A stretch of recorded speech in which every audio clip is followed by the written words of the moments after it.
우리 함께 찬송하겠습니다. 찬송가 337장입니다. 찬송가 337장 우리 함께 찬송합니다. 내 모든 시험 무거운 짐을 주 예수 앞에 아뢰이면 근심에 쌓인 날 돌아보사 내 근심 모두 맡으시네. 무거운 짐을 나 홀로 지고 견디다 못해 쓰러질 때 불쌍히 여겨 구원해 주리 은혜의 주님 오직 예수. 내 모든 괴로움 닥치는 환난 주 예수 앞에 아뢰이면 주께서 친히 날 구해 주사 넓으신 사랑 베푸시네.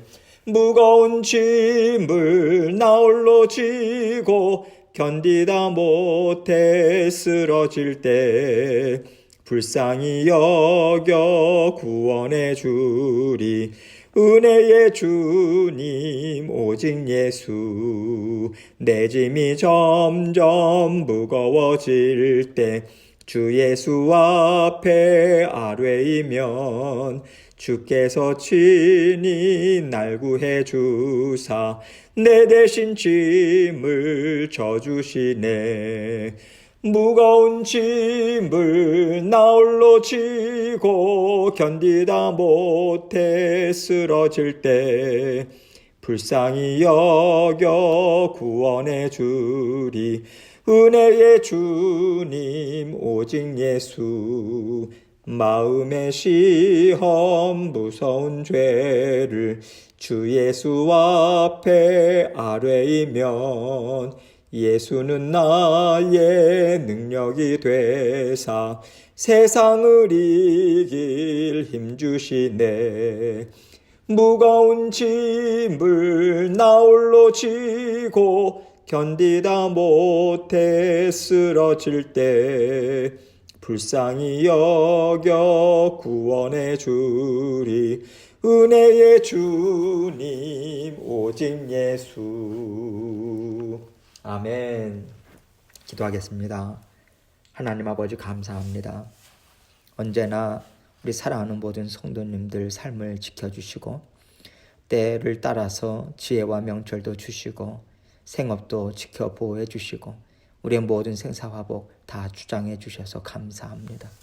언제나 주님 안에서 만족하게 하시고 하나님과 함께 동행하는 삶이 최고의 삶임을 우리가 깊이 인식하고 주님 앞에 마음을 쏟아놓고 사랑도 올려드리고 아버지 하나님의 은혜 감사함으로 받아 누리는 저희 모든 성도님들 될 수 있도록 은혜 베풀어 주옵소서. 오늘도 말씀을 통해서 주님의 자녀된 권세 힘있게 받아 누리면서 살아가라고 아버지 하나님께서 주시는 말씀 마음에 담게 하시고 말씀 곱씹게 하시고 오늘도 주님과 함께 말씀과 더불어 동행하는 저희 모두가 될 수 있도록 은총 베풀어 주옵소서. 모든 것을 감사드리며 예수 그리스도의 귀하신 이름으로 기도합니다. 아멘. 하나님 말씀 욥기 5장 1절로 7절입니다. 욥기 5장 1절로 7절 제가 읽습니다. 너는 부르짖어보라. 너에게 응답할 자가 있겠느냐? 거룩한 자 중에 너가 누구에게로 향하겠느냐? 분노가 미련한 자를 죽이고 시기가 어리석은 자를 멸하느니라. 내가 미련한 자가 뿌리 내리는 것을 보고 그의 집을 당장에 저주하였노라. 그의 자식들은 구원에서 멀고 성문에서 억눌리나 구하는 자가 없으며 그가 추수한 것은 줄인 자가 먹되 덫에 걸린 것도 빼앗으며 올무가 그의 재산을 향하여 입을 벌리느니라. 재난은 티끌에서 일어나는 것이 아니며 고생은 흙에서 나는 것이 아니니라. 사람은 고생을 위하여 났으니 불꽃이 위로 날아가는 것 같으니라. 아멘. 하나님께서 우리의 모든 생사화복을 주장하십니다. 이런 면에서 생각해 볼 때 엘리바스의 말은요 어느 정도 맞아요. 하나님이 허락하셨기 때문에 우리의 생사화복과 관련된 일들이 생기는 거거든요. 하나님과 연관된 일이라고 본다면 항상 거기에는요, 우리의 죄에 문제가 있겠죠. 우리 속사람의 문제가 있겠죠. 하나님은 이것을 다루시기 위해서 모든 일들을 허락하시고 또 들어 사용하시기 때문에 그렇습니다. 여기까지는 맞는데, 그러면 그 다음에 우리가 하나님이 하시는 일을 어떻게 이해하고 어떻게 받아들여야 하는가? 여러분, 여기에는요, 반드시 하나님이 우리를 어떻게 생각하시는가? 또 우리가 하나님께 어떤 존재인가? 이것에 대한 바른 개념이 들어가 있어야 합니다. 그래서 하나님이 나를 어떻게 생각하시고 나는 하나님을 어떻게 생각하는가? 이렇게 하나님과의 관계가 정말 중요해요. 이 관계가 잘못되면요, 하나님이 아라고 하셔도 우리는 어라고 들어요. 하나님이 좋은 것을 주셔도요, 우리는 그것을 좋은 것으로 믿지 못하니까 제대로 사용을 못하게 됩니다. 그렇다면 지금 엘리바스는요, 하나님과 어떤 관계를 갖고 있을까? 하나님은 죄를 정말 미워하신다. 그래서 조금이라도 죄가 보이면 하나님은 가만두지 않으셔. 가차없이 완전하게 징계하신다. 이 생각을 갖고 있어요. 그런데 이런 생각에서 계속해서 나오는 것이 무엇이냐면, 자, 지금 내가 이 땅에서 잘 먹고 잘 살아요. 아픈 데도 없어요. 큰 어려움 없어요. 그러면 나는 지금 하나님 앞에서 깨끗해. 하나님도 나를 의롭다고 보시니까 내가 이렇게 사는 것 아니겠어? 나는 하나님 앞에서 떳떳해. 이렇게 생각하면서 살아가요. 그런데 누군가가 병이 들었어요. 고통스러워합니다. 또 그의 자녀들도 어려운 가운데 있어요. 그러면 너가 죄를 진 게 많아서 그래. 빨리 하나님 앞에 죄를 고백하고 빨리 용서를 빌어. 이렇게 모든 삶을요, 바라보는 거예요. 이렇게 하나님과의 관계에 대한 잘못된 개념을 갖고 있으면요, 삶도 왜곡되게 이해하고요, 왜곡된 삶을 살아갈 수밖에 없는 것입니다. 어제도 말씀드렸잖아요. 고난이라고 하는 것, 또 여러 가지 하나님의 그 쓰시고자 하는 뜻이 분명하게 다양하게 있지 않습니까? 그래서 우리 성령께서는요, 우리 안에 내주하시면서 우리에게 바른 길로 깨닫게 하시도록 그렇게 도와주고 계시는 거예요. 하나님과 바른 관계를 갖도록 하시는 거죠. 세상 사람들처럼 하나님에 대해서 잘못 생각하지 말라고요. 깨달아 아는 지혜도 주시고 하나님의 심정도 이해하도록 우리를 도와주십니다. 우리를 위해서 지금도 중보하고 계시죠. 하나님께서는 오늘 엘리바스의 말을 통해서 왜곡된 신앙, 잘못된 관계, 이것을 바로 잡아주기를 원하신다라고 하는 생각을 갖고 오늘 말씀을 같이 생각해 보기를 원합니다. 1절입니다. 너는 부르짖어보라. 너에게 응답할 자가 있겠느냐? 거룩한 자 중에 너가 누구에게로 향하겠느냐? 욥의 친한 친구잖아요, 엘리바스가. 그런데 엘리바스가 지금 이 말은요, 욥에게 이런 뜻을 가지고 얘기를 하고 있는 거예요. 너가 나는 죄가 없이 결박하다고, 왜 이런 어려움을 당하는지 정말 모르겠다고, 누가 나를 좀 위로해달라고 아무리 부르짖어 봐라.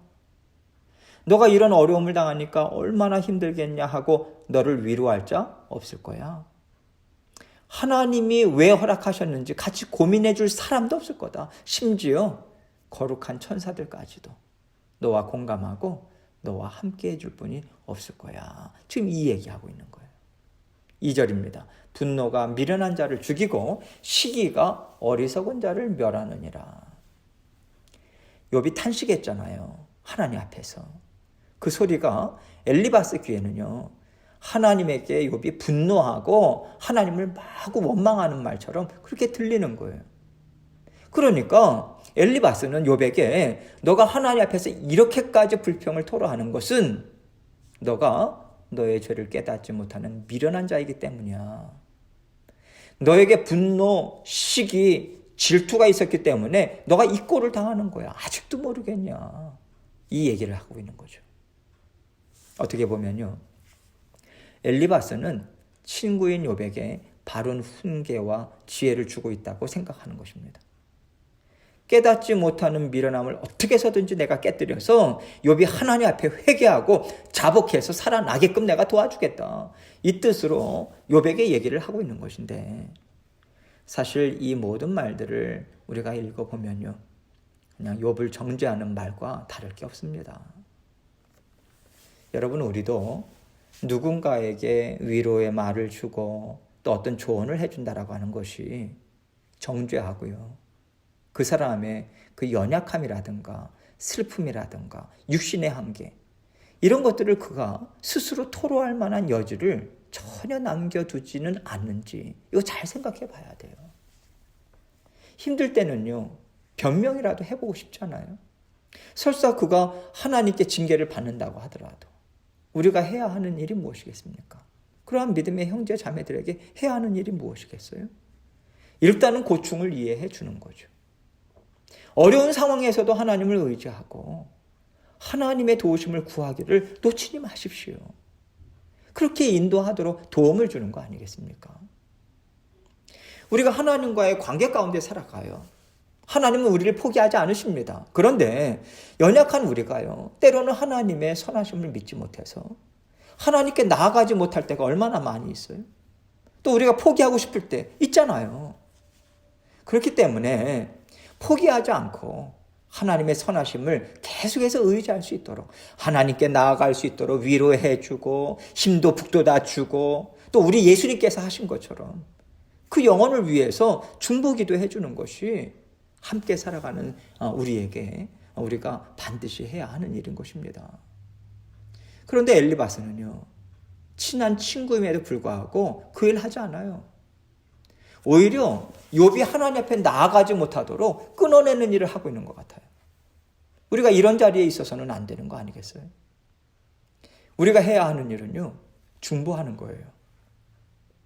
예수님도 우리를 위해서 지금 중보하고 계시잖아요. 우리가 예수님이 하시는 일에 동참하는 것이 마땅한 것입니다. 이것을 생각할 때 지금 엘리바스는 분명하게 잘못하고 있다. 이것을 우리는 분명히 알아야 하는 거죠. 그런데 엘리바스가 어느 정도까지 얘기를 하냐면요, 3절로 4절입니다. 내가 미련한 자가 뿌리 내리는 것을 보고 그의 집을 당장에 저주하였노라. 그의 자식들은 구원에서 멀고 성문에서 억눌리나 구하는 자가 없으며. 지금 엘리바스가 하는 말을 생각해 보면요, 그런 말이 있잖아요. 아픈데 찌르고 또 찌르고, 이거예요. 이거. 엘리바스는요, 이런 의미를 담아서 얘기하는 거예요. 내가 자신의 죄를 깨닫지 못하는 어떤 미련한 자, 영적 어둠에 사로잡혀 있는 사람을 봤다. 그가 미련한 짓을 한두 번 하는 게 아니더라. 계속해서 미련한 것이 뽑히지 않을 정도로 뿌리를 단단히 내렸어. 그래서 내가, 야, 너가 정말 망하겠다.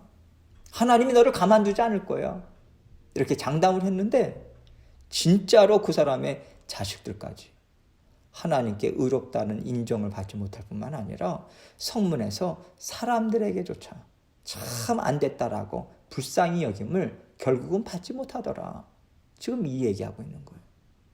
5절입니다. 그가 추수한 것은 줄인 자가 먹되 덫에 걸린 것도 빼앗으며 올무가 그의 재산을 향하여 입을 벌리느니라. 열심히 땀 흘려서 일해서 곡식을 추수했어요. 그런데 그것이 누가 먹습니까? 줄인 자가 먹는다고 이야기합니다. 이것을 얘기하는 것은 엘리바스가 욥에게 너가 얼마나 욕심스럽게 살았는지, 너의 배만 불리고 못되게 굴더니 결국 하나님이 그 모은 재산 다 가난한 자, 억울한 자, 불쌍한 자들에게 다 나눠주신 거야. 진작에 너가 어려운 사람들 도와주고 베풀고 살았어야지. 이 책망하는 거예요. 또 가시덤불에 있어서 가져가기 어려운 곡식 하나까지도 하나님은 다 뺏어 가시더라. 남은 재산 다 가져가시더라. 이렇게 미련함이 뿌리를 내리면 하나님은 그에게 긍휼을 베풀지 않으셔 완전히 망하게 하는 분이야. 이 얘기하고 있는 건데요. 여러분, 가만히 지금 엘리바스가 하는 얘기 들어보면요, 누구를 두고 하는 얘기입니까? 이게 욥의 상황을 그대로 지금 이야기하고 있는 것 아니겠어요? 재산 다 없어졌어요. 자식들 다 죽었어요. 남은 게 없잖아요. 너가 이렇게 하나님 앞에 악하고 미련한 자다. 그러니 하나님이 뿌리를 뽑아내야 되지 않겠냐. 너가 하는 걸 보니까 아직도 못 깨달았다. 너의 당할 고난이 아직도 많이 남아있다는 얘기야. 엘리바스는요, 이 저주를 지금 욥에게 퍼붓고 있는 거예요. 그러면서 자기가 지금 하는 얘기가 틀린 얘기가 아니라고 6절과 같이 이야기를 하고 있습니다. 재난은 티끌에서 일어나는 것이 아니며 고생은 흙에서 나는 것이 아니니라. 인생을 살면서 당하는 고난은 살다 보니까 태풍이 불어서 어려움을 당할 수도 있고 또 때로는 사고를 당할 수도 있지. 이 정도로 생각할 일이 아니라는 거예요. 원인 없는 결과는 없고 원인은 다 죄야. 그렇기 때문에 모든 재난과 고생은 다 죄에 대한 하나님의 심판이다. 이 얘기를 하고 있는 것이고요. 7절입니다. 사람은 고생을 위하여 났으니 불꽃이 위로 날아가는 것 같으니라. 타오르는 불꽃이 다 위로 올라가는 것이 당연한 것처럼 사람이 재난을 당하는 것은 하나님이 죄를 징계하는 것이지 다른 이유를 찾을 필요가 없다. 이 얘기하고 있는 거예요. 이렇게 엘리바스는 한마디로 인과응보의 사고방식을 철저하게 갖고 있습니다. 언제나 원인은 죄고 하나님은 죄를 반드시 심판한다. 이거죠. 그러나 여러분, 우리의 인생을 이런 식으로만 생각할 수가 없습니다. 세상을 보세요. 잘 먹고 잘 사는 사람들이 하나님을 얼마나 무시하고 있습니까? 이것을 어떻게 설명하겠어요? 욥을 보십시오. 욥은 하나님이 인정한 사람이에요. 그런데 그 어려움을 당하고 있습니다. 이것을 어떻게 설명하겠어요? 이 세상을 살아가는 사람들 중에서는요, 저 사람은 믿음이 정말 좋은데 저런 고난을 당한다고 누구를 딱 지목해서 말할 수가 없어요. 그래서 성경에 나오는 인물 중에서 의인인데 고난을 당하더라. 이렇게 분명하게 얘기할 사람은 욥밖에 없습니다. 지금 여러분께서 저 사람은 정말 믿음이 좋은데 너무 고난을 당한다. 이렇게 생각하는 사람도 있을 텐데요. 우리가 어떻게 정말 알겠습니까? 우리는 잘 모른다. 이거 인정하는 것이 맞는 거예요. 그 사람이 왜 고난을 당하는지 우리는 잘 몰라요. 하나님의 선하신 뜻이 있다는 것만 우리는 압니다. 왜냐하면 하나님께서 그렇게 말씀하셨으니까요. 우리가 당하는 고난, 우리가 받아 누리는 기쁨, 다 하나님의 선하신 뜻 안에 있습니다. 다 우리를 위해서 주시는 거예요. 또 한 가지 우리가 생각할 것은요, 하나님은 우리를 죽기까지 사랑하시는 분이기 때문에 어떤 일을 통해서 우리를 결코 망하게 하지 않으세요. 하나님께서는 긍휼을 베풀기를 끝이 없이 하겠다. 이 말씀하셨어요. 이것이 은혜 아닙니까? 그래서 우리 눈에 보이는 것, 또 우리가 감정적으로 느끼는 것, 이것으로 어떤 경우에 대해서, 어떤 사람에 대해서, 어떤 일에 대해서 옳다 그르다 여러분 판단해서는 안 돼요. 다 하나님께 내어 맡겨드려야 합니다. 하나님은 좋으신 분이세요. 하나님은 다시 일으키실 것을 믿습니다. 깨끗게 하시고 하나님 안에서 참 만족을 누리게 하실 줄 믿습니다. 이 고난에도 하나님의 선하신 뜻이 있습니다. 함께 이 어려움을 같이 지나갑시다. 여러분, 이렇게 정말 하나님이 기뻐하시는 심정으로 우리와 함께 살아가는 지체들과 함께 있어야 하는 것이고요. 때로는 고난을 당하는 형제 자매들과 아픔을 함께 해야 하는 것입니다. 예수님께서 우리와 고난의 길을 늘 함께 걸어가고 계시잖아요. 우리는 예수 그리스도의 제자들로서 세상과 하나님 사이를 또 이어주는 제사장으로서 우리가 함께 하는 거 아니겠습니까? 또한 우리는 머리 대신 예수 그리스도의 몸을 이루는 지체들이고요. 예수님이 지금도 우리를 위해서 중보하고 계시기 때문에 우리 또한 당연히 머리 대신 예수님처럼 서로 중보 기도하는 것, 또 중보해 주는 것이 옳은 것입니다. 그래서 엘리바스와 같은 마음은 하나님의 심정도 모르고 예수님이 함께 구원 역사를 이루어가고 있다라고 또 모르는 반쪽 신앙임을 우리는 알아야 돼요. 하나님께서 예수 그리스도의 십자가 보혈이 있는 자녀들에게 크신 사랑만 부어주시는 분이시다. 이거 믿고 오늘도 우리 주님과 함께 기쁨으로 즐거움으로 함께 살아가시는 저와 여러분이 되시길 주님의 이름으로 축원합니다. 함께 기도합니다. 하나님께서 우리 마음 가운데 하나님과의 관계가 정말 바로 돼 있나? 하나님이 아라고 하실 때 알아듣고 하나님의 심정 같은 심정으로 우리는 정말 살아가고 있는가 다시 한번 되돌아보고 또 하나님께서 주신 말씀 생각하면서 하나님께 여러 가지 기도 제목들을 올리는 이 시간 되기 원합니다. 함께 기도하겠습니다.